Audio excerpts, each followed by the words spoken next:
Okay. Lock in. Lock in. What up, y'all? It's Bree. Welcome back to my channel. We're back for another story time. And as promised in the last video, we're about to get into the story times about my toxic, narcissistic, borderline abusive ex-boyfriend. Yay. Fun times. In the words of great philosopher Yo Gotti, it go down in the DM. And I only bring that up because that's where I met this man and I should have left him in a DM. So I'm about to tell y'all the story about my last relationship. It started back in 2022. It ended in December of 2023. At least I've been trying to end it since December of 2023. And as of about 2 weeks ago, that man was still texting my phone. So I'm gonna go ahead and say the story is still being written, because for the fact that it's been about 2 weeks since I've heard from him, I'm sure I'm gonna hear from him again soon, because he never leaves me the F alone for too long. He is manipulative, a liar, a cheater, an abuser, possibly a murderer, depending on who you ask. But for the purposes of this story, we're just gonna call him Mark. And if he sees this, he's gonna know why I'm calling him Mark. But I'm gonna suggest that if you see this, you just watch the video and then leave me alone. Don't text my phone, okay? Okay. I'm not sure how many different videos I'm gonna have to make to tell this whole story, but I got a lot to tell y'all, so let's get into it. I have my handy dandy notebook. I have 8 pages, front and back, of notes of things that I'm trying to remember to tell y'all in this story. And in those 8 pages of notes, we're not even out of 2022. Like, we're still on events that happened in 2022. So this little story time series is gonna be a couple of videos long, you feel me? And because I'm recording on my phone, I also wrote down like text messages pretty much word for word so that I could say them to y'all, but I'm also gonna put screenshots up on the screen for y'all, so y'all can know ain't no cap in my rap. No kizzy, no hat, all that. Okay, for real, let's get into it. This whole thing started on April 21st, 2022. I got a DM on Instagram, and I rarely ever answer those because the Instagram DMs are a wild place. Men be in Instagram DMs acting like they ain't got no sense and like they've never met a woman before. Anyway, but if I am gonna answer a DM, it's because I went, checked the man's profile. He had to have been somewhat attractive to me. I did not see a girlfriend or nothing like that on the profile, and he didn't say nothing crazy when he DM'd me. And if all of those boxes are checked, I'll answer the DM. So I read Mark's DM. I go look at his page. He was cute. I didn't see a girlfriend. And I appreciated that he didn't say nothing weird when he messaged me. He just said, hey, saw you on this app, wanted to shoot my shot. Perfectly normal. So I decided to answer him. I say, hey, how are you? And then we start talking, start learning a little bit about each other. I find out that he's 25 and he had just moved to Tampa from California. I was in Tampa for grad school. And he also tells me that he's working on his graphic design business. So we have conversation back and forth in the DMs for a couple of days before we decide to exchange phone numbers and start texting and FaceTiming instead. After a couple more days of us FaceTiming, we decided to link. He asked me if he could come over, and I agreed. I knew going into the situation that I was planning on hunching on this man when I saw him. Because I hadn't hunched on nobody in 2 years, okay? I was in a little drought. By choice, but I was in a little drought. So I knew that when he came, I had it on my mind. I know what I wanted to do. Don't judge me, judge your mama, okay? Once I agreed, he then asked me if I could come pick him up because he didn't have a car. And I'm understanding, everybody don't have a car. Stuff is expensive, so fine, sure, I'll come get you. And that was on April 27th, 2022. So it's been about 5 days.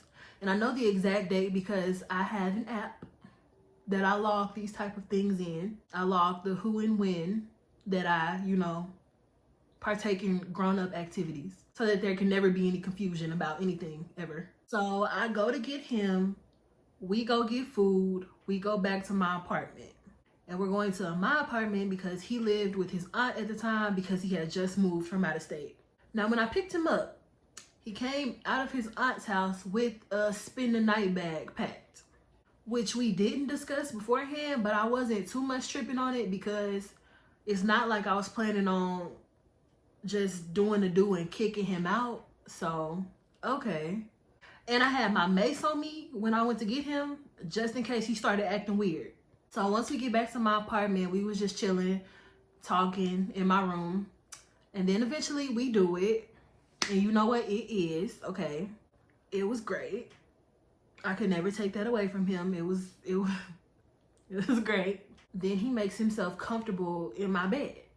Then my old cheerleading coach, who's like a second mom to me, called me. And I put the phone on speaker because I just talk on speaker. I don't know why, I just do. Every time somebody calls me, I put the phone on speaker. Now, she's an older country ass lady from Texas, okay? And she sounds like it when she talks. She has a very distinct voice. And every time she calls me, as soon as I answer the phone, the first thing out of her mouth is, Brianna. And she says my name just like that every time. I could bet money on it. And so before I answered, I literally told him, I already know what she gonna say. She gonna call my name and say, Brianna. And of course, when I answered the phone, that's the first thing she did. So we were laughing about it. And he was laughing at the way that she talks because he used to make fun of the way that I talk because he swear that I'm country. I don't hear it. I don't hear no accent, but whatever. So yeah, he's laughing at the way that she says my name, laughing at the fact that we country. He decides to get on Facebook and make a post. And the boy tagged me in it. He says, I'm with Brianna, tagged my page, and she's in here talking to her old coach, and it's a little funny ass lady. And I felt like that was weird because why did you do that? This the first link. Why would you tag me in anything? Did you just want people to know that you was with me, or I'm confused? So I go untag myself from the post, and I told him that it's because, you know, me and her are friends on Facebook, so I don't want her to see it and think that we're making fun of her. But really, yes, it was partly because of that, but it was mostly because I felt like that was strange, that he was tagging me and shit, and we literally just now linked for the first time. And while I found it strange, I didn't find it strange enough that I didn't want to go a second round, if you know what I mean. So we did. And then we went to sleep. Now, like I said, I was still in grad school at the time. It's the whole reason I was even in Tampa. So I had class the next morning. We did it again before I left for class. As you can see in the screenshot with the calendar of my little log, I think there's like 3 times that we did it that day. We went fed. Anyways, so after we do it that morning, I get up and get ready to go to class.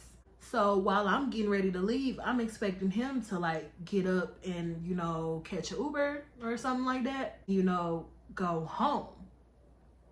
But he didn't. He tells me, I'll be here when you get back from class. And then he laid down and got comfortable in my bed.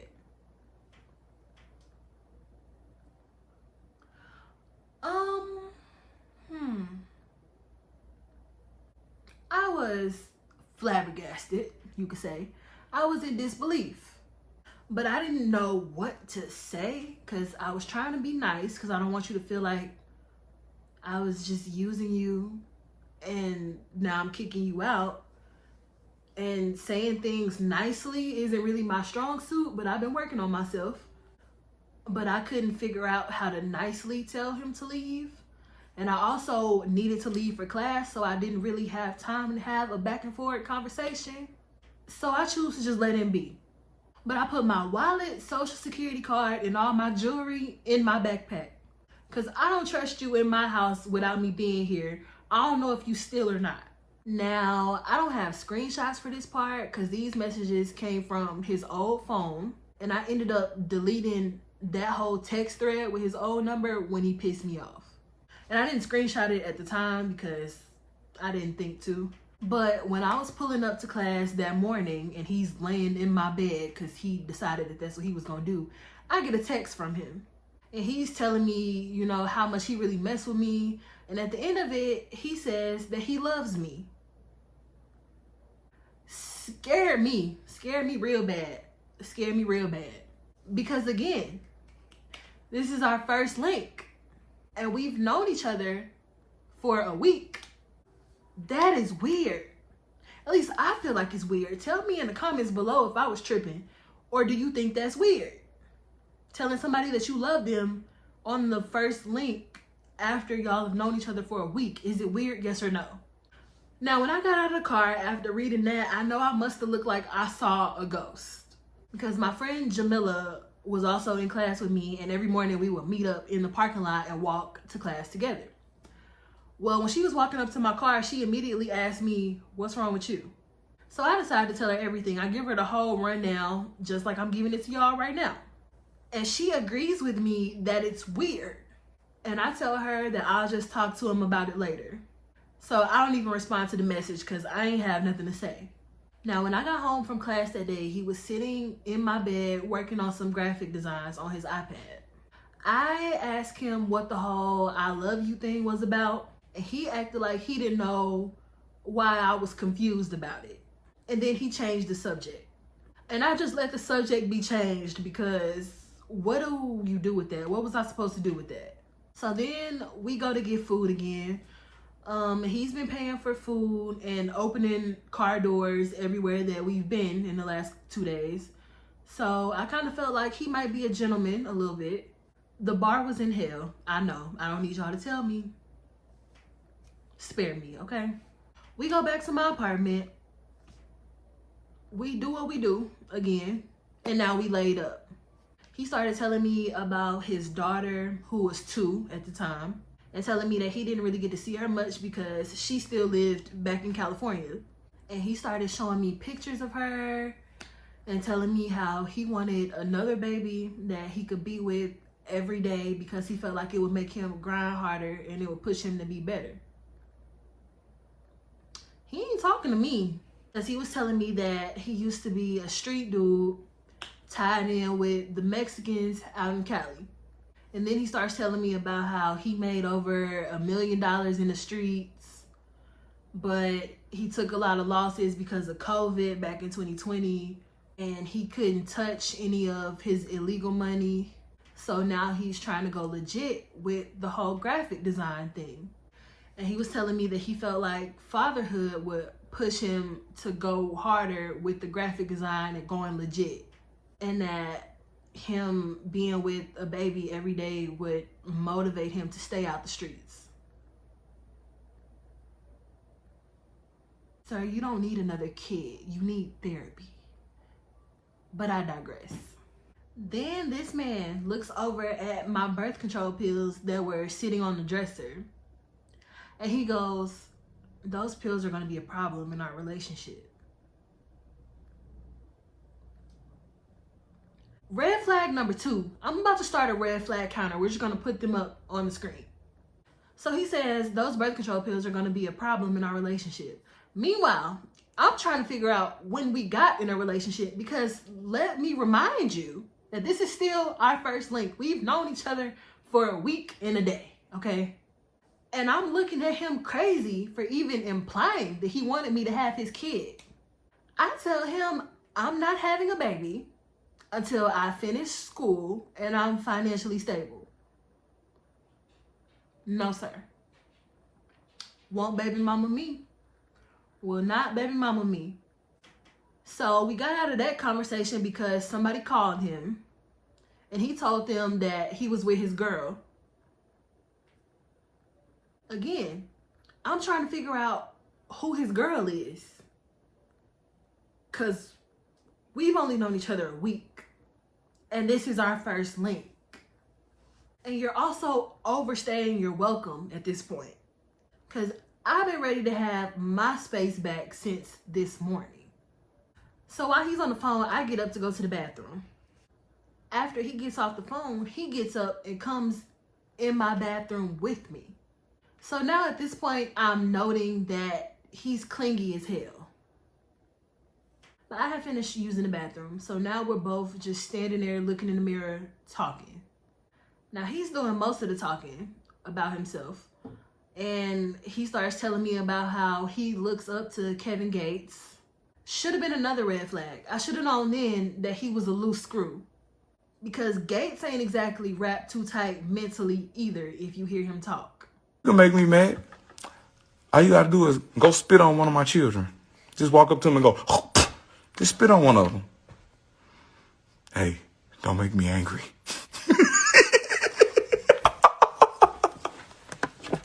So then I decide to ask him about his tattoos because he was covered in them. 2 full sleeves, his whole torso, some on his legs, some on his face. So he starts with telling me about his face tattoos. Over one of his eyebrows it says loyalty. He's got some other things, and then he tells me that he's gonna tattoo his wife's name over his other eyebrow, and then he goes, so your name if you act right. And I just kind of go, because don't do that. Don't even do that. But then anyways, he moves on to his other tattoos, and he's telling me what they all mean. And he gets to one on his stomach that says Vario Sicario. I could be saying that wrong because my Spanish accent ain't exactly great. But it says Vario Sicario, which is in Spanish. Vario or Vario, again, don't really know how to pronounce it, so I'm gonna just say Vario because that's how he says it. Vario means neighborhood, essentially, and Sicario basically means killer, hitman. And he said that that tattoo was for the work that he had put in the streets for his Vario, his neighborhood. Because remember I told y'all that I had just found out like 30 minutes before this that he used to be in the streets with the Mexicans out in Cali. So I'm just like, oh, okay. In my head, I'm like, oh, this nigga's a murderer. Got it, got it. So I decided I've heard enough. Didn't really want to hear about his dealings in the streets because I'm not a very good actress. So if you should ever get in trouble and the police come question me about it, I need to be confused. I don't need to be trying to act confused. I need to genuinely be confused. So don't tell me nothing about what you was doing in the streets. But now it's still on my mind that, oh, you've killed people. You gotta go. So I start acting like I don't feel good. Now I put on this I don't feel good act for like an hour. So eventually after that hour, I make him take an Uber home. He told me that he loved me again before he got in the Uber to leave. Mind you, all of this was in a span of 2 days on the first link. I should have paid attention to the red flags and ran like hell then, but I didn't. For a few reasons. Biggest one being, we just had sex 5 times in 2 days and it was great. And he was an eater. That's all I'm saying on that. And also, I'm the one who's usually super quick to be done in a situation and get rid of a dude. I have an avoidant attachment style, okay? For several reasons. There are several things that have happened to make me that way. We're not going to get into those things in this video because this ain't really about me. This is not going to turn into a therapy session. But I was working on that about myself and like working on not being so quick to end a situation and working on actually giving people a chance. You know what I'm saying? Which ain't a bad thing, but shouldn't have gave him a chance. But we'll get there.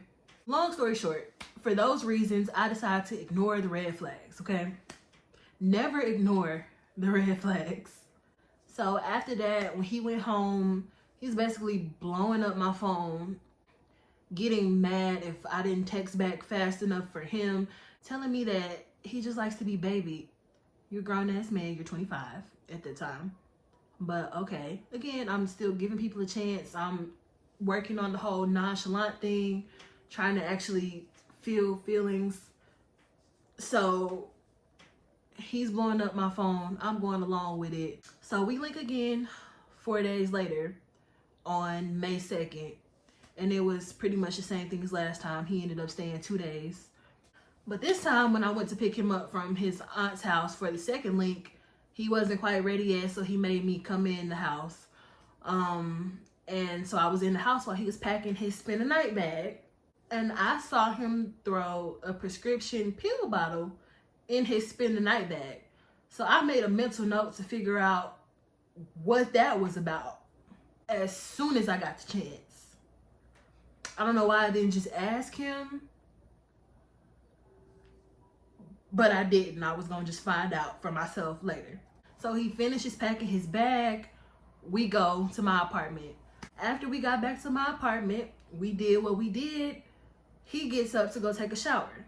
As soon as I hear the shower turn on and I hear him get in the shower, I get up and immediately start going through his bag looking for the pill bottle. Because we're having sex, so I want to know what the meds are for. You sick? Do you have a house in Virginia that you need to tell me about? But turns out that the medicine was for anxiety. It was an anxiety medicine. So I just put the bottle back in the bag, put the bag back how I found it, and act like nothing happened. To this day, I don't think he knows that I saw the pills because I never mentioned anything about it. Like I said, he stayed 2 days again, May 2nd, 2022 and May 3rd, 2022. And then I took him home. So as college does in the first week of May, the semester ends. I go back home to Texas in early May. Now, I'm in sports medicine. That's what I was in school for. So we have to do clinical rotations. I was going to do a clinical rotation at the University of Houston that summer because that's where I went in undergrad, and we were responsible for finding our own place to do a clinical rotation for that summer. So I was going to Houston for a couple of months to do that. He's still blowing up my phone, getting mad when I'm not answering fast enough for him, even though I'm out here for a purpose. I'm doing a clinical rotation and you know that. So you know that I'm busy because I told you that. So maybe let's calm down a little bit. So one day he tells me that he's moving out of his aunt's house and he's getting his own place. Now keep that in mind, because I found out later that that wasn't 100% true. And then he ended up asking me for $40 for something apartment related. And that kind of irritated me a little bit because why are you comfortable asking me for money? I wouldn't ask you for no money. I hadn't asked you for any money. And I also find it ironic that a nigga who made $1 million in the streets is asking a college student for money. That's backwards. That's insane to me, actually. But then I remembered what he said about him trying to go legit and not being able to touch his illegal money. And he had paid for everything when I had saw him. So I figured I done spent more than 40 of your dollars over the times that we've linked. So I'm like, all right, fine. And I had it to spare, so I sent it. So we keep talking. Every day there's a new issue. Not him asking me for money again, but it's just like something was wrong in his life every day. The boy never had a good day. Every time we talked, he was upset about something. But then one day it was supposed to turn around because his daughter was supposed to be coming to Tampa to visit him from Cali. But I guess his daughter's mom decided at the last minute to not let her go. Now, he never told me that. I got the explanation of what happened on the back end, so I didn't know anything. The last I heard, his daughter was coming to visit him. So when he texted me that day to tell me that he was upset, I asked him why, because I can't read your mind. I don't know why you're upset. And he just started snapping on me. And he was snapping because he was mad that I didn't know why he was upset. I cannot read your mind. And he was like, how can you not know that I'm upset about my daughter? Because you never told me. You never told me that she wasn't coming anymore. And when I say snapped on me, this man was talking cash crazy to me. So that was kind of the last straw for me. All of the red flags from before that I had chosen to ignore, the acting like a child every time he felt like I wasn't giving him enough attention, the weird shit of telling me you love me even though you really just met me, the fact that he just never had a good day and there was always a problem, that was very draining. And then you sitting here talking to me crazy now where I didn't do anything to you. You're misplacing your anger and taking out your frustrations on me, and I don't appreciate it. And as a person who is always looking for a reason to leave a situation anyway, because I have an avoidant attachment style, I feel like at that point he had gave me more than enough reason to be done, because it's just one thing on top of another. And I felt like it shouldn't be that much of a damn roller coaster, because we weren't even a month in at this point. This is like May 16th-ish, if I can remember correctly. Remember, he sent me that first DM on April 22nd. We're not even a month in. Why am I on this emotional roller coaster with you? So I tell him, I don't want to talk to you no more. I think my exact words were, I'm good on you. So he says, are you good on me? Bet. Just to come back 20 minutes later and tell me that he loves me again. Now I feel like you're being manipulative, because either you're trying to love bomb me, or you're just telling me what you think I want to hear because you don't want me to be done with you for real. Either way, that don't really work on me. Because as somebody who was pretty emotionally unavailable at the time and who avoided attachment at all costs, the love bombing shit really don't faze me. I'm looking at you crazy, crazier than I was already looking at you. Now again, we have not even known each other for a month. So I tell him that he don't know me well enough to love me. And he's like, yes, I do. How you gonna tell me how I feel? So I just say, okay. I ain't really care about none of that he was talking about. So I just decided that I'm gonna fall back from the situation. So my conversation with him started to get shorter and shorter. And of course he started to notice. So I ended up flying back to Tampa from Houston on August 1st, 2022. When I landed in Tampa, I got a text from him that just said, our video is going viral on Pornhub. So I asked him, why is there a video of us on Pornhub in the first place? Because that came from completely out of left field. I think at that point, me and him hadn't talked in a few days. So I asked him why there would even be a video of us on Pornhub, and he doesn't answer me. So instead of waiting on the answer, after about 2 hours of no answer, I just block him, because I'm not even about to play these dumbass games with you. I blocked his number, and I blocked him on all social media platforms, and that was that. 2 months later, in October of 2022, I get a text from an unknown number asking, why did you block me? Now, it's not like I just go around blocking people's numbers super often, so I have an idea of who this is. But it's been 2 months. So I asked the person, who is this? And they say, it's Mark. And I was just playing about the Pornhub stuff. I don't even have an account, haha. So I tell him, oh, okay, well, glad you felt like that was funny, because that's definitely what got you blocked. So he asked me to unblock him again. I won't even say ask me. He told me to unblock him again. And I just ignored him. Now, the text messages were popping up green instead of blue, but I knew for sure that he had an iPhone. So at that point, I was pretty sure that he was using one of them text-free apps to make a fake number to text me from, because he was blocked. Probably also should have been a red flag, but whatever. 3 days later, I get another message from the same text-free number telling me to unblock him again. Then he asked me if I was back in Florida. I lie to him, tell him, nah, I took a job in Louisiana. Whole time, of course, yes, I'm back in Tampa. I couldn't have possibly taken a job anywhere because I wasn't even done with school. I was back in Tampa to finish up grad school. So I tell him I took a job in Louisiana. He goes, oh, okay, unblock me though. So then I block that number too, the text-free number. Same thing happens again 2 months after that in December of 2022 with the whole fake number telling me to unblock him. So I start thinking, maybe I should just give him another shot. The persistence might have been working just a little bit, but it was really more so the fact that I wasn't hunching on nobody else yet.